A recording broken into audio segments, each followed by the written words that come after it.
الحمدللہ الحمدللہ وکفیٰ وسلام علی عبادہ الذین اصطفیٰ اما بعد فاعوذ باللہ من الشیطان الرجیم بسم اللہ الرحمن الرحیم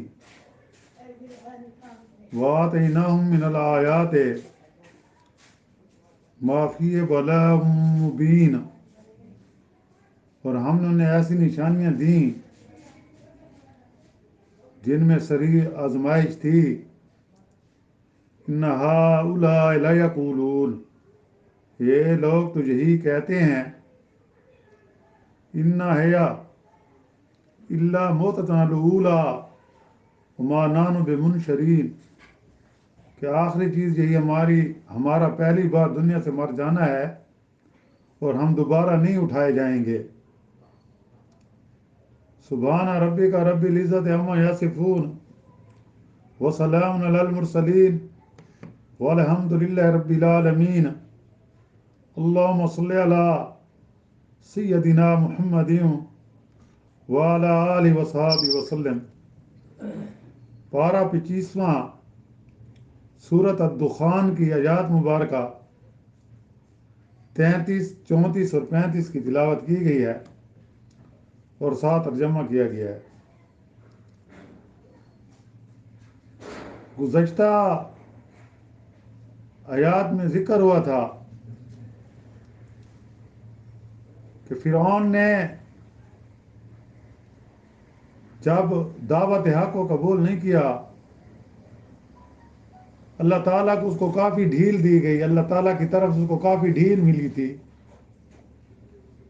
بہت مہلت دی گئی، لیکن اس بدقسمت نے اس مہلت سے فائدہ نہیں اٹھایا۔ تو اللہ نے کیا کیا؟ فرعون کو اور اس کے سارے لشکر کو دریائے نیل میں غرق کر دیا، ڈبو دیا، اور فرعون کی لاش کو عبرت کا نشانہ بنانے کے لیے محفوظ کر دیا کہ دریا نے اس کی لاش کو کنارے پر پھینک دیا۔ آج بھی اس کی لاش مصر کے عجائب گھر میں موجود ہے، جو یہ وقت کے ان فرعونوں کو، وقت کے ان جابر حکمرانوں کو یہ جھنجھوڑ کر کہہ رہی ہے کہ میں بھی بڑا سرکش انسان تھا، میں بھی بڑا متکبر تھا، میں نے رب ہونے کا دعویٰ کیا تھا، میں خود کو خدا کہتا تھا، میں نے حق بات کو نہیں مانا تھا، میرا انجام دیکھ لو اور میرے انجام سے سبق حاصل کرو۔ اور اس کی جگہ ان کے جو محلات تھے، ان کے جو باغات تھے، ان کے جو کھیت تھے، ان کے عیش و عشرت کے جو چیزیں تھیں، اللہ نے کسی دوسری قوم کو اس کا وارث بنا دیا۔ اور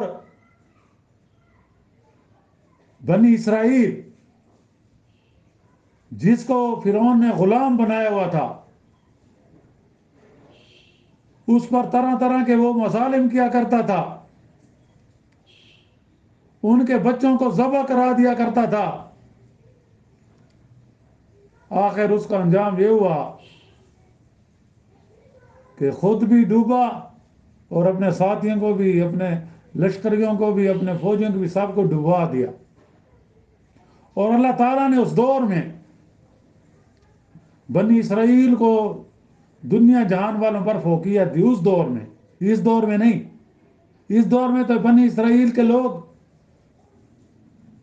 زیادہ رذیل قسم کے ہیں، کیونکہ انہوں نے نبی کریم صلی اللہ علیہ وسلم پر وہ ایمان نہیں لائے، اپنے ضد کی وجہ سے، اپنی ہٹ درمی کی وجہ سے۔ آج جو آیات مبارکہ پڑھی گئی ہیں کہ وَآتَيْنَاهُمْ مِنَ الْآيَاتِ مَا فِيهِ بَلَاءٌ مُبِينٌ، کہ ہم نے انہیں نشانیاں ایسی دیں جن میں صریح آزمائش تھی، یعنی یہ ان نشانیوں کو دیکھ کر شاید راہ راست پر آ جائیں، شاید ایمان قبول کر لے۔ ان آیات سے مراد وہ معجزات ہیں، نشانیوں سے مراد وہ معجزات ہیں جو حضرت موسیٰ علیہ السلام کو دیے گئے تھے، اور ان میں آزمائش کا پہلو یہ تھا کہ اللہ تعالیٰ دیکھے کہ وہ کیسے عمل کرتے ہیں۔ پھر آیات سے مراد وہ احسانات ہیں جو اللہ نے ان پر فرمائے، یعنی یہ بنی اسرائیل کا اب ذکر ہو رہا ہے کہ اللہ تعالیٰ نے بنی اسرائیل پر کیا احسان کیا کہ ان کو فرعون کی غلامی سے نجات دلائی، ان کے ظلم کا بدلہ لیا کہ انہیں دریا میں غرق کر دیا، اور دریا کو پھاڑ کر ان کے لیے راستے بنائے۔ ان راستوں سے انہوں نے دریا کو پار کر لیا، اور فرعون جو ہے ان راستوں پر چلا تو اللہ کے حکم سے جب دریا کے درمیان میں پہنچا تو وہ دوبارہ دریا بن گیا، سمندر بن گیا، اور اس میں خود بھی ڈوبا اور اپنے ساتھیوں کو بھی، اپنے لشکروں کو بھی ڈبوا دیا۔ پھر وادی طے میں ان پر بادلوں کا سایہ کیا، یعنی جب دھوپ آ جاتی تھی ان کو اللہ کی طرف سے یہ بھی بنی اسرائیل پر احسان ہے کہ بادل کا سایہ ہو جاتا تھا کہ ان کو دھوپ نہ لگے۔ ان کو پھر بغیر محنت کے من و سلوہ عطا کیا، یعنی کھانا بغیر محنت کے، جب صبح اٹھتے تھے تو ان کے لیے کھانا تیار پڑا ہوتا تھا، من اور سلوہ۔ من سے مراد کیا؟ میٹھی چیز، اور سلوہ سے مراد ہے نمکین گوشت والی۔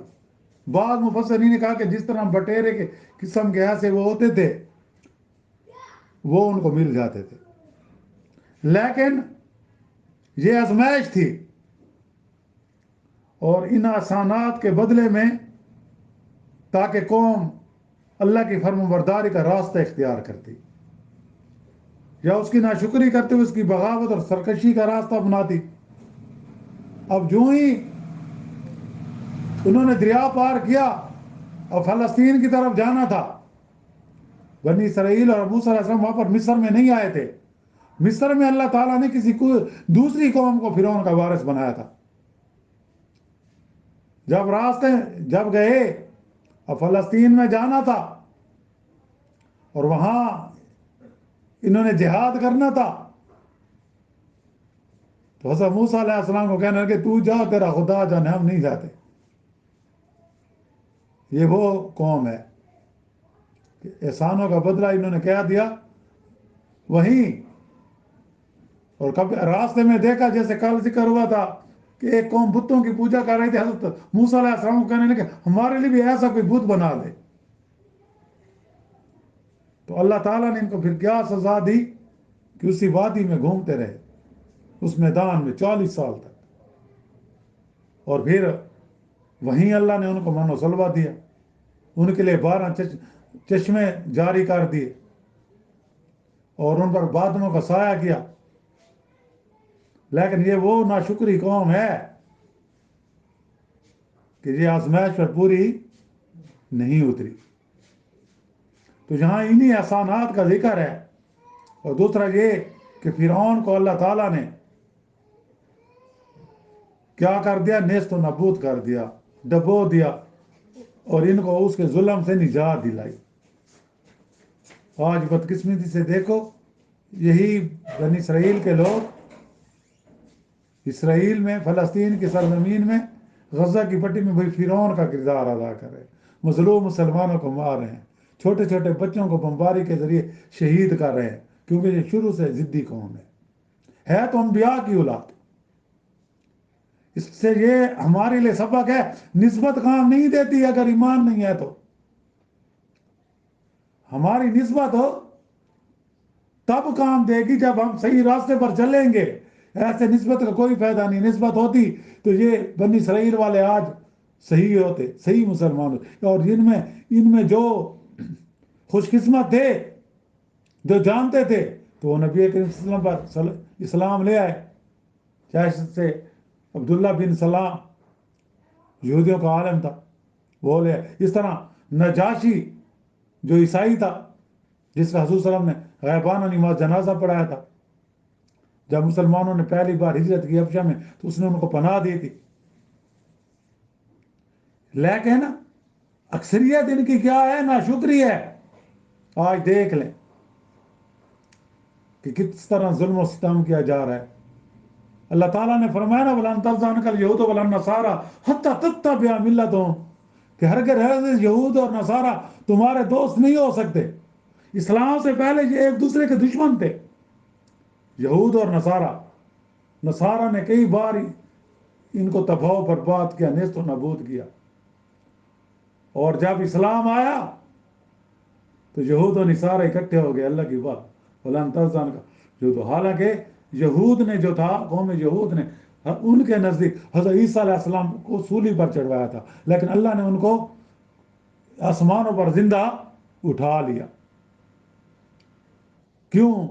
آپ وسلم کا فرمان ہے الکفر ملت الواحدہ، کہ کفر جو ہے یہ ایک ملت ہے.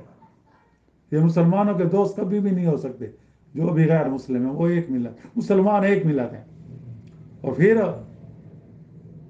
ان نشانوں کے علاوہ کہ اللہ تعالیٰ ان کو آزمائے، ان پر اتنے احسان کیے کہ یہ سرکشی کا راستہ اختیار کرتے ہیں یا فرمان برداری کا. اور پھر ان ہؤلاء لا یقولون، یہ لوگ تو یہی کہتے ہیں. یہ اشارہ اب کفار مکہ کی طرف آ گیا، کیونکہ ان کو بتانا تھا کہ تم سے پہلے حضرت موسیٰ علیہ السلام جس قوم میں آئے تھے وہ تم سے زیادہ طاقتور تھے. فرعون تم سے زیادہ طاقتور تھا، ان کے پاس تو ہر قسم کے عیش و عشرت کے سامان تھے، ان کا علاقہ سرسبز تھا، کھیت تھے، باغات تھے، نہریں تھیں. تمہارے پاس تو چٹیل میدان ہے. لیکن اللہ نے تم کو پھر بھی فضیلت دی کہ یہاں اللہ کا گھر ہے، قبلہ اول ہے. لوگ کہتے ہیں نا قبلہ اول بیت المقدس، قبلہ اول بیت اللہ ہے، قبلہ ثانی بیت المقدس ہے. یہ لوگوں میں آپ نے سننا ہوگا، یہ بات جو ہے ایسی نہیں ہے. قبلہ اول اصل میں یہی خانہ کعبہ ہے کہ اللہ تعالیٰ نے سب سے پہلے حضرت آدم علیہ السلام نے اس کی تعمیر کی تھی رشتوں کے ساتھ. پھر حضرت نوح علیہ السلام طوفان نوح کے بعد، پھر حضرت ابراہیم علیہ السلام نے حضرت اسماعیل کے ساتھ. یہ قبلہ اول ہے، اور بیت المقدس قبلہ ثانی ہے. تو آج یہ دیکھ لو مسلمانوں پر کتنا ظلم ہو رہا ہے. یعنی کہ وہ چیز جو فرعون نے ان اسرائیلیوں کے ساتھ معاملہ کیا، آج اسرائیلی مسلمانوں کے ساتھ، مظلوم مسلمانوں کے ساتھ وہی معاملہ کر رہے ہیں. تو یہ لوگ تو یہی کہتے ہیں. اب یہاں کفار مکہ کی طرف اشارہ ہے کہ تم فرعون کے قصے سے عبرت حاصل کرو. فرعون نے بھی انہی کی طرح کفر پر اصرار کیا تھا. دیکھ لو اس کا کیا اثر ہوا. اگر یہ بھی اپنے کفر و شرک پر مصر رہے، ڈٹے رہے، تو ان کا انجام بھی فرعون اور اس کے ماننے والوں سے مختلف نہیں ہوگا. کیونکہ یہ اللہ تعالیٰ کی قدرت ہے، اللہ تعالیٰ کی سنت ہے کہ جو قوم حد سے بگڑ جاتی ہے تو پھر اللہ کی طرف سے اس کو عذاب کا کوڑا لگتا ہے. اور پھر فرمایا ان ہے الا موتتنا الاولی وما نحن بمنشرین، کہ آخری چیز یہی ہمارا بار دنیا سے مر جانا ہے، ہم دوبارہ نہیں اٹھائے جائیں گے. وہ یہی کہتے تھے نا کہ آپ سب کہتے ہیں مرنے کے بعد دوبارہ زندہ ہوں گے، آخرت ہوگی، قیامت کا میدان ہوگا، ہم سے ہمارے اعمال کے بارے میں کچھ ہوگی، وہاں بس وہاں مار جائیں گے، مٹی ہو جائیں گے، خاک میں خاک مل جائیں گے، ہماری ہڈیاں ریزہ ریزہ ہو جائیں گی. ہم تو بابا یہی زندگی ہے، یہی آخری زندگی اور یہی پہلی زندگی ہے ان کا. یہ تو یہاں یہی ہے. اللہ تعالیٰ نے کہا یہ یہی کہتے ہیں نا ہماری پہلی بار بھی دنیا کی زندگی اور آخر ہم نہیں اٹھائے جائیں گے. لیکن یہ تو اس وقت پتہ چلے گا. یعنی یہ دنیا کی زندگی بس آخری زندگی ہے. آج بھی دہریہ قسم کے لوگ جو اللہ کے انکاری ہیں یا وہ جو آخرت کے منکر ہیں، وہ بھی یہی کہتے ہیں میں یہی زندگی، جیسے مرضی اپنی مرضی سے زندگی گزارو. جس طرح کہتے ہیں میرا جسم میری مرضی. یہ تو مرنے کے بعد پتہ چلے گا، اور اس کے بعد دوبارہ زندہ آنا اور حساب و کتاب ہونا ناممکن ہے، یہ تو مرنے کے بعد پتہ چلے گا۔ اس لیے یہاں ان کو کہا جا رہا ہے کیونکہ اولین مخاطبین کفار مکہ ہے، اور اس کے ذریعے پھر بعد میں پوری دنیا ہے، پوری کائنات ہے، جن و انس ہے، کہ آپ صلی اللہ علیہ وسلم نے جنات کو بھی کیا، دعوت دی جنات کو، انہوں نے وہ ایمان لائے۔ تو اس لیے ہمیں یہ ذہن میں رکھنا چاہیے کہ مرنے کے بعد ہم نے دوبارہ زندہ ہونا ہے، ہم سے ہمارے اعمال کی بابت پوچھ گچھ کی جائے گی۔ اب اس لیے پوری دنیا کی نجات، جن و انس کی نجات صرف اور صرف میرے نبی کریم صلی اللہ علیہ وسلم کی ختم نبوت پر ہے۔ جو حضور اکرم صلی اللہ علیہ وسلم کی ختم نبوت پر ایمان لایا، آپ کو آخری نبی مانا، آپ کو آخری رسول مانا، آپ کی امام الانبیاء مانا، قرآن مجید کو اللہ کا کلام مانا، اور اس کے مطابق اگر اس نے زندگی گزاری تو وہ کامیاب ہے۔ اگر انہوں نے ان کا انکار کیا تو پھر وہ ناکام ہے۔ اللہ تعالی ہمیں بقیہ زندگی قرآن و سنت کے مطابق گزارنے کی توفیق عطا فرمائے، اور اللہ تعالیٰ جو ہے ہمیں نبی کریم صلی اللہ علیہ وسلم کا محبوب بنا کر رکھے، اور ہمیں آپ صلی اللہ علیہ وسلم کی شفاعت نصیب فرمائے، اور قیامت کے دن آپ کے دست مبارک سے ہمیں حوض کوثر کا جام نصیب فرمائے۔ اور جتنے مسلمان اس دنیا سے رخصت ہو گئے ہیں، اللہ تعالیٰ سب کی مغفرت فرمائے اور ان کو جنت میں اعلیٰ مقام عطا فرمائے۔ جو بیمار ہیں، گھروں میں ہیں، اسپتالوں میں، اللہ تعالیٰ سب کو صحت کاملہ عطا فرمائے اور ایمان کے ساتھ زندہ رکھے، اور ہم سب کا خاتمہ بھی ایمان پر فرمائے۔ مسلمانوں کو اپن میں پیار اور محبت نصیب عطا فرمائے۔ جو مسلمانوں کے دشمن ہیں، مسلمانوں کو مٹانا چاہتے ہیں، اللہ تعالیٰ ان کو نیست و نابود کر دے۔ مظلوم مسلمانوں کے اللہ تعالیٰ غیبی مدد فرمائے اور ان کو کامیابی نصیب عطا فرمائے، خصوصاً فلسطین کے مسلمانوں کو، کشمیر کے مسلمانوں کو، جہاں کہیں بھی غیر مظلوم مسلمان ہیں، اللہ تعالیٰ ان کی غیبی مدد کے ذریعے ان کو کامیابی نصیب فرمائے۔ وآخر دعوانا الحمد للہ رب العالمین۔ ربنا آتنا فی الدنیا حسنۃ وفی الآخرۃ حسنۃ وقنا عذاب النار۔ صلی اللہ تعالیٰ علی خیر خلق محمد وآلہ وصحبہ اجمعین برحمتک یا